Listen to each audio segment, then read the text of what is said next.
आत्मीय भाइयों एवं बहनों, पुस्तक जीवन देवता की साधना आराधना, लेखक पंडित श्री राम शर्मा आचार्य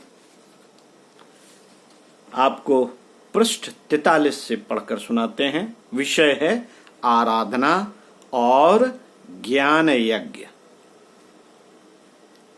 शारीरिक स्वस्थता के 3 चिन्ह हैं।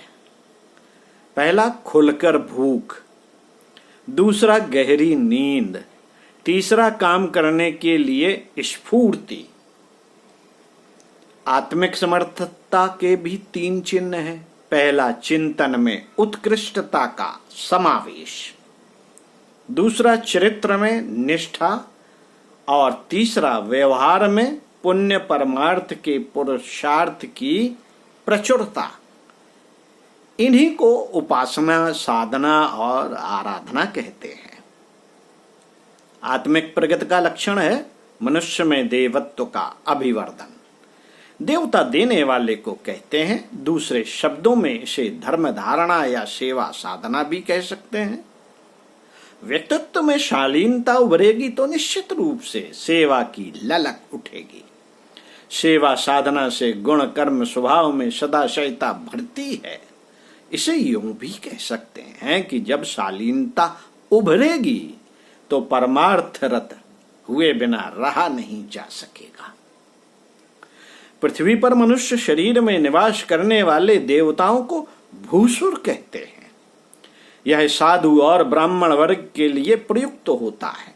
ब्राह्मण एक सीमित क्षेत्र में परमार्थरत रहते हैं और साधु परिव्राजक के रूप में सत प्रवृत्ति संवर्धन का उद्देश्य लेकर जहां आवश्यकता है वहां पहुंचते रहते हैं। उनकी गतिविधियां पवन की तरह प्राण प्रवाह बिखेरती हैं, बादलों की तरह बरसकर हरितमा उत्पन्न करती हैं। आत्मिक प्रगति से कोई लाभान्वित हुआ या नहीं, इसकी पहचान इन्हीं 2 कसौटियों पर होती है कि चिंतन और चरित्र में मानवीय गरिमा के अनुरूप उत्कृष्टता दृष्टिगोचर होती है या नहीं। साथ ही परमार्थ परायणता की ललक कार्यान्वित होती है या नहीं।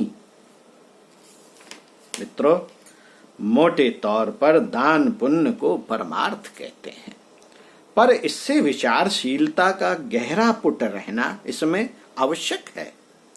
दुर्घटनाग्रस्त आकस्मिक संकटों में फंसे हुओं को तात्कालिक सहायता आवश्यक होती है। इसी प्रकार अपंग असमर्थों को भी निर्वाह मिलना चाहिए। इसके अतिरिक्त अभावग्रस्तों पिछड़े हुओं को ऐसी परोक्ष सहायता की जानी चाहिए जिसके सहारे वे स्वावलंबी बन सकें। उन्हें श्रम दिया जाए, साथ ही श्रम का इतना मूल्य भी जिससे मानवोचित निर्वाह संभव हो सके। गांधी जी ने खादी को इसी दृष्टि से महत्व दिया था कि उसे अपनाने पर बेकारों को काम मिलता है। अन्न कुटीर उद्योग भी इसी श्रेणी में आते हैं। बेरोजगारी दूर करने के साधन खड़े करें, प्रकारांतर से अभावग्रस्तों की सहायता की है। खड़े करके बेरोजगारी दूर करने के साधन खड़े करके प्रकारांतर से अभावग्रस्तों की सहायता की जा सकती है। मुक्तखोरी का बढ़ावा देना दान नहीं। इससे निठल्लेपन की आदत पड़ती है, प्रमाद और व्यसन पनपते हैं, लेने वाले को हीनता की अनुभूति होती है और देने वाले का अहंकार बढ़ता है। यह दोनों ही प्रवृत्तियां दोनों ही पक्षों के लिए अहितकर हैं। इसलिए औचित्य और सही परिणाम को दृष्टि में रखते हुए दान किया जाना चाहिए। अन्यथा दान के नाम पर धन का दुरुपयोग ही होता है और उससे स्वावलंबन का उत्साह घटता है। मित्रों, दोनों में सर्वोपरि ज्ञान दान को माना गया है। दोनों में सर्वोपरि दान ज्ञान दान को माना जाता है। इसे ब्रह्म यज्ञ भी कहते हैं। सद्भावनाएं और सत प्रवृत्तियां जिन प्रयत्नों से बढ़ सकें उसी को सच्चा परमार्थ कहना चाहिए। सत्चिंतन के अभाव में ही लोग अनेकों दुर्गुण अपनाते और पतन पराभव के गर्त में गिरते हैं।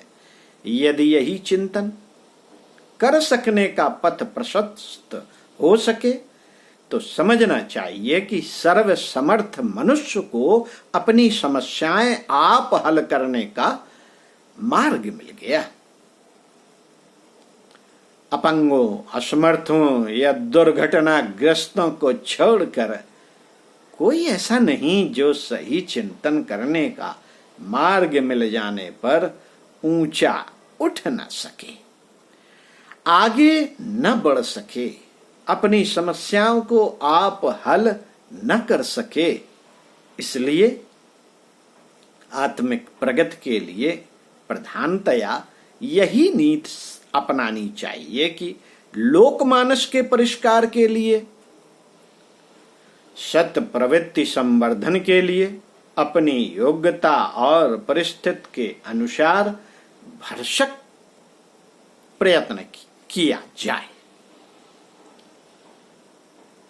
साथ ही उस समय की अपनी समस्याएं हुआ करती हैं और परिस्थितियों के अनुरूप उनके समाधान भी खोजने पड़ते हैं। प्राचीन कथा, पुराणों और धर्म शास्त्रों से युग धर्म का निरूपण नहीं हो सकता। इसके लिए आज के प्रवाह, प्रचलन और वातावरण को ध्यान में रखना होगा। इस हेतु युग मनीषियों को ही सदा से मान्यता मिलती रही है। इन दिनों भी इसी प्रक्रिया को अपनाना होगा। इसके लिए युग चेतना का आश्रय लेना होगा। युग मनीषियों के प्रतिपादनों पर ध्यान देना होगा। सद्ज्ञान संवर्धन का सही तरीका यही हो सकता है।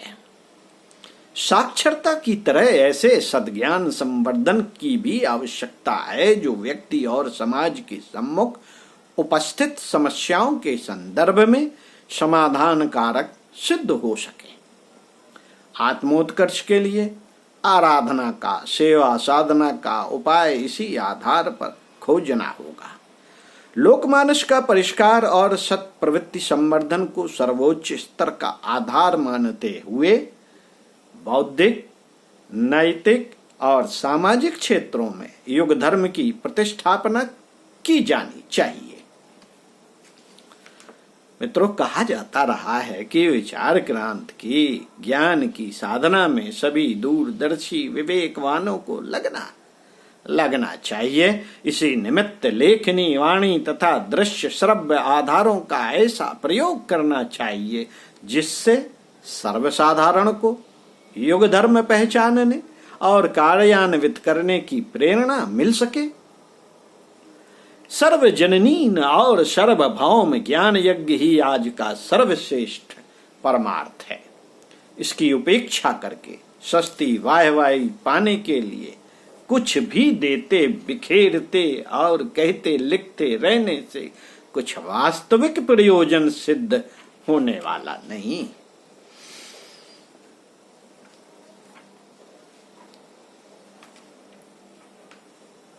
साथियों, इसी क्रम में आगे पढ़कर बताएंगे इसी पुस्तक से। ओम शांति। तब तक इन्हीं कही हुई बातों पर चिंतन मनन किया जाए। ओम शांति।